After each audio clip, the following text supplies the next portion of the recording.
നമുക്കൊരു അടിപൊളി chicken cutlet ഉണ്ടാക്കിയാലോ? ഓഫ്, കട്ട്ലേറ്റോ എന്തോരം പണിയെടുക്കണം.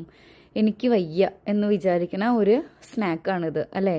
പക്ഷെ നമ്മൾ കുറച്ച് പ്രിപ്പറേഷൻസ് ചെയ്ത് വെച്ചാൽ ഈ സ്നാക്ക് അടിപൊളിയായിട്ട് എളുപ്പത്തിൽ നമുക്ക് ഉണ്ടാക്കിയെടുക്കാം കേട്ടോ.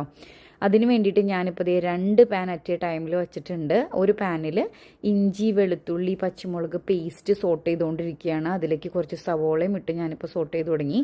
അതിന് മുന്നേ ഞാൻ ഇച്ചിരി പെരിഞ്ചീരകം പൊട്ടിച്ചിട്ടുണ്ടായിരുന്നു കേട്ടോ. നിങ്ങളുടെ കയ്യിൽ വേപ്പിലേക്ക് ഉണ്ടെങ്കിൽ നിങ്ങൾക്ക് ഇട്ട് കൊടുക്കാം.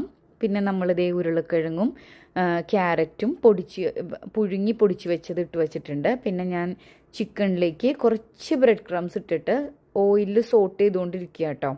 അപ്പം ഞാൻ പറഞ്ഞു വന്നതേ, നമ്മൾ ഇതിലേക്ക് വഴന്ന് കഴിഞ്ഞ് കഴിയുമ്പോൾ ഈ പൊടികളെല്ലാം ഇട്ട് കൊടുക്കണമല്ലോ. മഞ്ഞൾപ്പൊടി, മുളക് പൊടി, ഗരം മസാല, മീറ്റ് മസാല, കുരുമുളക് പൊടി, ഇത്രയാണ് നമ്മൾ ഇട്ട് കൊടുക്കുന്നത്.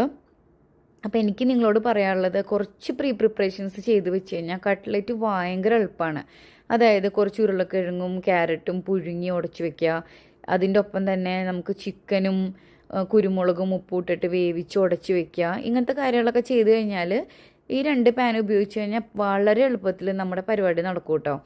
അപ്പോൾ അതേ നന്നായിട്ട് വഴന്ന് വന്ന പച്ചമണമൊക്കെ മാറിക്കഴിഞ്ഞ് കഴിഞ്ഞപ്പോൾ ഞാൻ ദേ ഉടച്ച് വെച്ചിരിക്കുന്ന ഉരുളക്കിഴങ്ങും ക്യാരറ്റും ഇട്ട് കൊടുത്തു. അതിലേക്ക് ചിക്കൻ തട്ടി കൊടുത്തു. അങ്ങനെ അതൊന്ന് മിക്സ് ചെയ്ത് തീ ഓഫ് ചെയ്ത് പുറത്തേക്ക് എടുത്ത് വെച്ച് ചെറിയ ചൂടിൽ ഒന്ന് കൈ വെച്ചിട്ട് നന്നായിട്ട് ഉടച്ച് മിക്സ് ചെയ്ത് കൊടുക്കുക കേട്ടോ. അതിനുശേഷം ഒരു മുട്ട എടുത്തിട്ട് അത് നമ്മൾ പൊട്ടിച്ചൊരു പാത്രത്തിൽ ഒഴിച്ച് ആ കട്ട്ലേറ്റിൻ്റെ ഷേപ്പിലാക്കിയതിന് ശേഷം ഒന്ന് ഡിപ്പ് ചെയ്ത് ബ്രെഡ് ക്രംസിൽ മുക്കി മാറ്റി വയ്ക്കാം. ഇങ്ങനെ മാറ്റി വെച്ചത് നമുക്ക് ഫ്രിഡ്ജിൽ സ്റ്റോർ ചെയ്ത് വെക്കാം കേട്ടോ. അപ്പോൾ കുട്ടികൾക്ക് സ്കൂളിലൊക്കെ പോകുമ്പോൾ നമുക്ക് പെട്ടെന്ന് സ്നാക്കിന് വേണ്ടിയിട്ട് ഈ നഗറ്റ്സും അങ്ങനത്തെ ഫ്രഞ്ച് ഫ്രൈസൊക്കെ കടയിൽ നിന്ന് വാങ്ങിക്കുന്നത് വറുക്കണേക്കാളും പെട്ടെന്ന് തന്നെ കുട്ടികൾക്ക് നമുക്ക് ഇത് എടുത്ത് വറുത്ത് കൊടുത്ത് അവർക്ക് നല്ല അടിപൊളി സ്നാക്ക് സ്കൂളിലേക്ക് കൊടുത്തു വിടാം. അവർ നല്ല ഹാപ്പി ആയിട്ട് കഴിച്ചിട്ട് തിരിച്ചു വരികയും ചെയ്യും. അപ്പോൾ നല്ല ടേസ്റ്റുള്ള ഒരു അടിപൊളി കട്ട്ലേറ്റാണിത്. നിങ്ങൾ ട്രൈ ചെയ്ത് നോക്കുക എല്ലാവരും.